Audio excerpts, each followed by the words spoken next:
ಅಂಗಡಿ ಇದೆನಾ? ಹಾಗಾದರೆ ಇಮಿಡಿಯೇಟಾಗಿ ಜಾಗ ಖಾಲಿ ಮಾಡಿ. ನಾಳೆ ಫುಟ್ಪಾತ್ ಮೇಲೆ ನೀವು ಯಾವುದೇ ಕಾರಣಕ್ಕೂ ಕೂಡ ಅಂಗಡಿಗಳನ್ನು ಇಡಬಾರದು. ಹೀಗಂತ ಒಂದು ಆದೇಶ ಹೊರಗಡೆ ಬಿದ್ದಿದೆ. ಫುಟ್ಪಾತ್ ಮೇಲೆ ವ್ಯಾಪಾರ ಮಾಡುವಂತಹ ವ್ಯಾಪಾರಸ್ಥರಿಗೆ ಈಗ ಇದೊಂದು ಬಿಗ್ ಶಾಕ್ ಅಂತ ಹೇಳಿದರೆ ಅತಿಶಯೋಕ್ತಿ ಅಂತ ಅನಿಸ್ಲಿಕ್ಕಿಲ್ಲ. ಫುಟ್ಪಾತ್ ಮೇಲೆ ಅಂಗಡಿಗಳಿದೆಯಾ? ಹಾಗಾದರೆ ಇಮಿಡಿಯೇಟಾಗಿ ಜಾಗ ಖಾಲಿ ಮಾಡಿ. ನಾಳೆಯಿಂದ ಫುಟ್ಪಾತ್ ಮೇಲೆ ಅಂಗಡಿಗಳನ್ನು ಯಾವುದೇ ಕಾರಣಕ್ಕೂ ಇಡಬಾರದು. ಫುಟ್ಪಾತ್ ಮೇಲೆ ಅಂಗಡಿ ಇಟ್ಟವರಿಗೆ ಇದೊಂದು ಬಿಗ್ ಶಾಕ್ ಅಂತ ಹೇಳಿದರೆ ತಪ್ಪಾಗಲಿಕ್ಕಿಲ್ಲ. ಫುಟ್ಪಾತ್ ಆಕ್ರಮಿಸಿದವರಿಗೂ ಕೂಡ ಎದುರಾಗಲಿದೆ ಭಾರಿ ದೊಡ್ಡ ಪ್ರಮಾಣದ ಸಂಕಷ್ಟ. ಫುಟ್ಪಾತ್ ಮೇಲೆ ಪಾರ್ಕಿಂಗ್ ಮಾಡೋರಿಗೂ ಬೀಳುತ್ತಾ ಬರೇ ಎಲ್ಲಂದರಲ್ಲಿ ಪಾರ್ಕಿಂಗ್ ಮಾಡುವಂತಿಲ್ಲ. ನಾಳೆಯೊಳಗಡೆ ಖಾಲಿ ಮಾಡಬೇಕು, ಇಲ್ಲ ಅಂತಂದರೆ ಪೆನಾಲ್ಟಿ ಕಟ್ಟಬೇಕಾಗುತ್ತೆ, ದಂಡ ಕಟ್ಟಬೇಕಾಗುತ್ತೆ. JBA ಫುಟ್ಪಾತ್ ಹೆಚ್ಚುವರಿ ತೆರವಿಗೆ ನಾಳೆನೇ ಡೆಡ್ಲೈನ್. ಬೀದಿ ಬದಿ ವ್ಯಾಪಾರಿಗಳಿಗೆ ಇದೊಂದು ಶಾಕಿಂಗ್ ನ್ಯೂಸ್. ನೀವು ಒಂದು ವೇಳೆ ಏನಾದರೂ ಫುಟ್ಪಾತ್ಗಳಲ್ಲಿ ಅಂಗಡಿಗಳನ್ನು, ಹೋಟೆಲ್ಗಳನ್ನು ಅಥವಾ ಬಂಡಿಗಳನ್ನು ಹಾಕ್ಕೊಂಡಿದ್ರೆ ನಾಳೆಯಿಂದ ಅದನ್ನು ಹಾಕಿಕೊಳ್ಳುವಂತಿಲ್ಲ. ಫುಟ್ಪಾತ್ ಮೇಲೆ ಅಂಗಡಿಗಳನ್ನು ಹಾಕಿಕೊಂಡಂಥವರಿಗೆ ವ್ಯಾಪಾರ ಮಾಡುವಂತಹ ಬೀದಿ ಬದಿ ವ್ಯಾಪಾರಿಗಳಿಗೆ ಈಗ ಸಂಕಷ್ಟ ಎದುರಾಗಿದೆ. ಯಾಕೆಂತಂದರೆ JBA ಫುಟ್ಪಾತ್ ಒತ್ತುವರಿ ತೆರವಿಗೆ ನಾಳೆ ಡೆಡ್ಲೈನ್.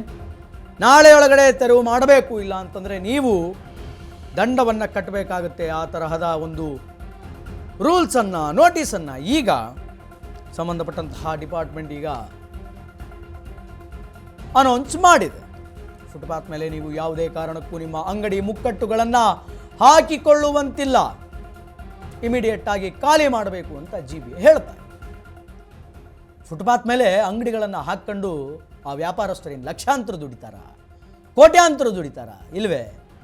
ದಿನಕ್ಕೆ 100, 200, 500 ಯಥಾಶಕ್ತಿ ತಮಗೆ ಎಷ್ಟಾಗುತ್ತೋ ಅಷ್ಟು ದುಡ್ಕೊಂಡು ಮನೆಗೆ ಹೋಗ್ತಾರೆ. ಅಂಥವರ ಹೊಟ್ಟೆ ಮೇಲೆ ಹೊಡೆಯೋದಕ್ಕೆ ಈಗ ಬೃಹತ್ ಬೆಂಗಳೂರು ಮಹಾನಗರ ಪಾಲಿಕೆ, JBA ಇದೆಲ್ಲ ಸಜ್ಜಾಗಿ ಕುಳಿತಿದೆ. ಯಾಕೆ ಬಡವರ ಮೇಲೆ ಈ ಒಂದು ನಿರ್ಧಾರ?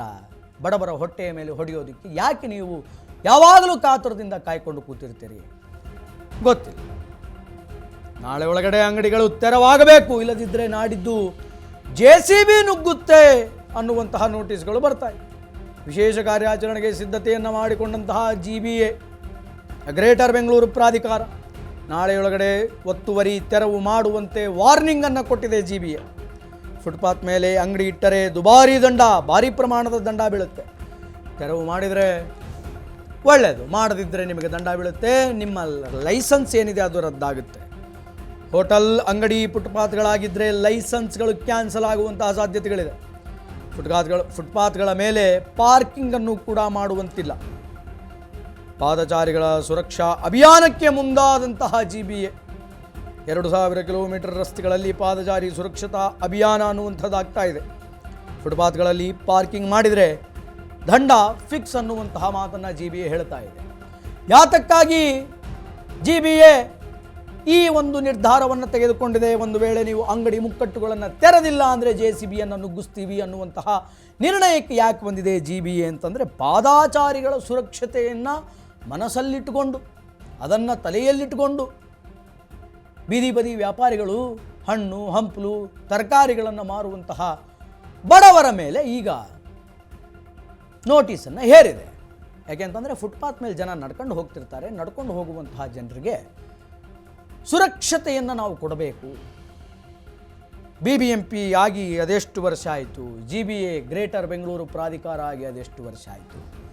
ಇಷ್ಟು ವರ್ಷ ಪಾದಾಚಾರಿಗಳ ಮೇಲೆ ಇಲ್ಲದಂತಹ ಒಂದು ಪ್ರೀತಿ, ಮಮಕಾರ ಇವತ್ತ್ಯಾಕೆ ಬಂತು JBAಗೆ, BBMPಗೆ? ಗೊತ್ತಿಲ್ಲ. ಹೌದು, ಫುಟ್ಪಾತ್ ಮೇಲೆ ಕೆಲವು ಬೀದಿ ಬದಿ ವ್ಯಾಪಾರಿಗಳ ಅಟ್ಟಹಾಸವೂ ಕೂಡ ಜಾಸ್ತಿ ಆಗಿರುತ್ತೆ, ಒಪ್ಕೊಳ್ಳೋಣ. ಆದರೆ ಇದಕ್ಕೊಂದು ಅಲ್ಟರ್ನೇಟಿವ್ ಬೇಕಲ್ವಾ? ನಾಳೆಯಿಂದ ಅವರ ಅಂಗಡಿ ಮುಕ್ಕಟ್ಟುಗಳು ತೆರವಾಗಬೇಕು, ಇಲ್ಲಾಂತಂದರೆ JCB ನುಗ್ಗಿಸ್ಬಿಡ್ತೀವಿ, ವಿಶೇಷ ಕಾರ್ಯಾಚರಣೆಗೆ ನಾವು ಸಿದ್ಧತೆ ಮಾಡ್ಕೊಂಡಿದ್ದೀವಿ ಅಂತಂದರೆ ಸರಿ ಆಯಿತು, ನಿಮ್ಮ ಮಾತಿಗೆ ಗೌರವ ಕೊಟ್ಟು ಆ ಬೀದಿ ಬದಿ ವ್ಯಾಪಾರಿ ಅಂಗಡಿ ತೆಗಿತಾನೆ. ಆದರೆ ನಾಡಿದ್ದು ಆತ ಎಲ್ಲಿ ವ್ಯಾಪಾರ ಮಾಡಬೇಕು, ಆತ ಏನು ದುಡಿಬೇಕು, ಹೆಂಗೆ ತಿನ್ನಬೇಕು, ಒಂದು ಅಲ್ಟರ್ನೇಟಿವ್ ದಾರಿ ಮಾಡಿಕೊಡಿ.